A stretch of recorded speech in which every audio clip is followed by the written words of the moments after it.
Hello everyone and welcome. Make a cup of your favorite drink and get comfortable because this is a wonderful time for new stories from Yellow Cat. Send your own stories in the comments below and maybe they'll be in our new video. What's your homeowners association horror story? Part 2. Had my car towed on a particularly bad month. It was kind of the final kick in the balls that just topped it all off. Our condo under an HOA had 2 spots. Our friendly neighbors would constantly take our spot even though in the agreement that spot was ours. If I was actually in my spot, the neighbors would double park and block me in. No amount of calling the HOA or being at the neighbors would get them to quit. One night after a particularly rough day, I come back and the neighbors are parked in my spot. We call them, we knock on their door, they ain't moving, and no one is responding. So I do what they have done for literally the last year I've lived there. I parked behind my spot, but unlike the a-hole neighbors, I left them enough room to get out should they need to. Roommate gets up to go to work at 5 a.m., about 3 hours after I got home. Car's gone. Call the HOA, they've had it towed for not having a parking permit that no one else had and was most definitely not required in the agreement. Worse yet, it was towed by a friend of one of the HOA's board members, and they were intent on charging us $300 per day my car was put away. So not only did they selectively enforce some made-up policy, they were profiting from it too. Further, they absolutely would not release my car back to me unless my name was on the pink slip. Problem was, 1, it was under my grandfather's estate for insurance reasons, and 2, my mom had the pink slip and she was an entire state north of us. Girlfriend was absolutely bat-ass insane on them, and they agreed to release the car back to us for the generous price of $150, which thankfully a friend of mine lent me the money to pay. We ended up moving a couple months later. The fun part is my girlfriend went off on the HOA and suddenly they started issuing parking permits to everyone. And when we left, we most definitely just left all the stuff we couldn't bring with us on the lawn and put out a curb alert for it, and the HOA was peed. Got a letter from our association telling us they were going to fine us because our dog caused turf damage in our yard. One of the bylaws was that you had to register your pets with the association. We didn't own a dog and they know it. I told them to take their fine and shove it. The $50 we had to pay the association for a PDF of the bylaws when we sold them the place was also ridiculous. I will never live in a community with an HOA again. Had a board member tell me that he will write people up personally for political signs if our site manager refused to do it. I sent him the exact law that forbids him from doing that. Word for word that he cannot do it, plain as day.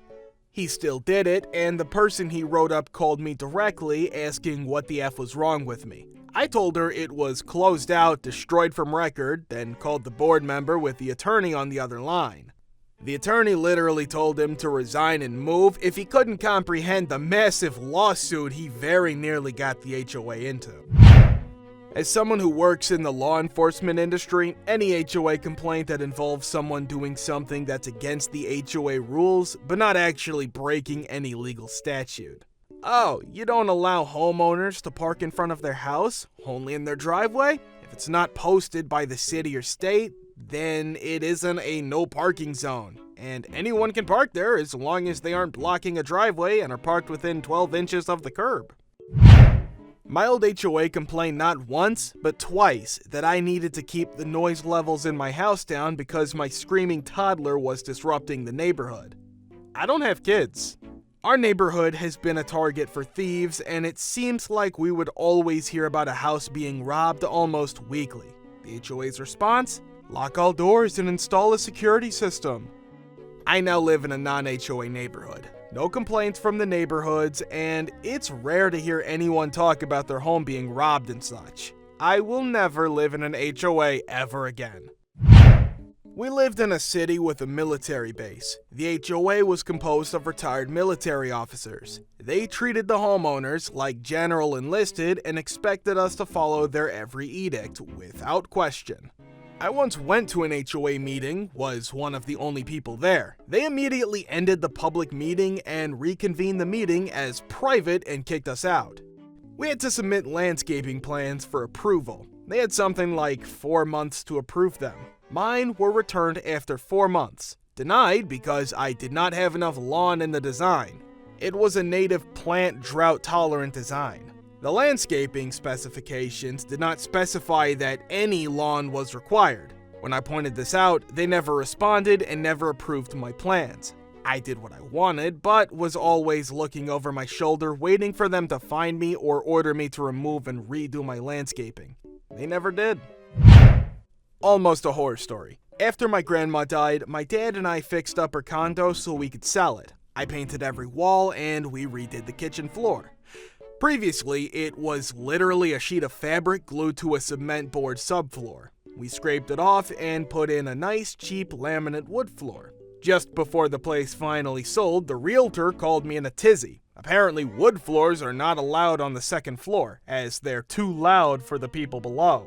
Luckily, I was able to convince the association that I had used expensive sound-deadening padding under the floorboards, so they didn't make me rip it out.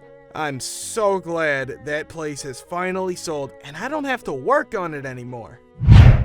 I bought a house in an HOA community and was a police officer at the time in a large agency. This meant I got a take-home car, so a police car was in my driveway whenever I wasn't at work or it wasn't in for service. Well, the HOA was fine with it if it was in my driveway, but not if it was in the street. I was sent several letters stating they would tow the car if it wasn't moved, even though there was no rule stating no street parking unless it was a commercial vehicle. I guess a cop car is a commercial vehicle in their mind. So I replied, go ahead and tow it. It's not my car and you can fight with the city about it. Well, the day came to tow it, and the tow truck company, who just happened to be on the towing rotation list for the city, refused to tow it as they were worried it might get them in trouble with the city and tossed off the rotation list, costing them thousands. The letter stopped, and from then on, I only got dirty looks from the HOA board. Oh man, I grew up in super restrictive suburbs. We inherited the house from my grandparents. In their time of owning it, they had been fined if the grass from our property reached over the sidewalk by a ½ inch. When my grandparents passed and we moved in, all was fine for quite a few years, until my dad decided to replace our aging roof with a metal one. Now these metal roofs looked like tile, which was fitting for the Southern California town we lived in. HOA declined his application. My dad drives around the neighborhood and finds 4 more houses with the exact roof he wanted installed, takes it to the HOA board, still no go. My dad does his homework, finds out there's an opening on the HOA board. He applies for the position, goes to all our neighbors who would vote on the matter. Oddly enough, the HOA reschedules their little board election for a different date, fails to inform my dad. Shortly after, they sent him a letter informing him they had granted his request for a metal-tiled roof. Never underestimate the tenacity of a retired engineer. He was absolutely gleeful when he found a chance to F with them. Not mine, but my friend's law firm represented someone who litigated for years his ability to park his RV in his backyard for free instead of paying a fine of something like $100 a month. This guy was a multi-millionaire and spent almost $200,000 on his attorney just to make a point that he was allowed to do it without getting fined. My parents are in one. One day, they got a message saying, from now on, owning a dog is strictly forbidden. You have 30 days to get rid of your pets. Turns out one of the neighbors had a pit bull, and it was obvious that dog was not trained at all. Turds on the lawn, doesn't listen to orders, runs after people, etc. So the HOA decided dogs are now evil and no one can have one because this dog was aggressive. That was the term used in the letter. The thing is, Sparky here was the sweetest doggy and would never hurt a fly. He was just a little S because he was not trained. We all went to the meeting to basically tell them to F off, but they show us in the contract that they have the right to get rid of any nuisance that can lower the property's price. My neighbor next door was the big buff biker type and just began crying like a baby because what will I do without Jimmy? Flash forward 2 months, they bring the HOA to court, judge ruled Sparky's master must clean his lawn, and Sparky needs an obedience dog diploma to stay. So yeah, F those guys. My neighbor built a pergola in his backyard. It took him 2 weekends, but it seemed him and his son had a lot of fun. It looked great, he was incredibly skilled, and it was 100% cedar. So the HOA sends him a note saying he has to take it down and ask for permission to put it up. He sent a letter to ask for permission. They denied it and said they wouldn't consider it unless he first took down the pergola, so he took the whole thing down, disassembled the whole thing. Then he sends in a letter to ask for permission. 2 months later, after review, they granted the request. Then he put the whole thing back up again. Similar thing happened to another neighbor, but he painted his garage. He had to paint his garage 3 times. HOAs, when a-holes, are a cross between the mob and ends. It is a super horrible intersectional evil. I actually don't live here, but my dad lives in an apartment complex with very limited parking. Across the street is a nice suburban neighborhood with a decent amount of parking on public streets. Once a year, I take a trip with my dad for like 4 days, and I leave my car in that neighborhood. Been doing it for years. Well, this year, I do it same as always. And then I get back and notice both my tires are flat. So I'm like, what are the odds? And I call AAA. As I'm waiting for AAA, I notice there's a parking ticket on my windshield. A parking ticket from the effing HOA, threatening to tow me. And I look around, and all of the cars have these effing parking passes on their mirrors. Now, this is a public street. It's not behind a gate, not a complex. Parking is not restricted by signage in any way. Just a regular neighborhood where you are allowed to park.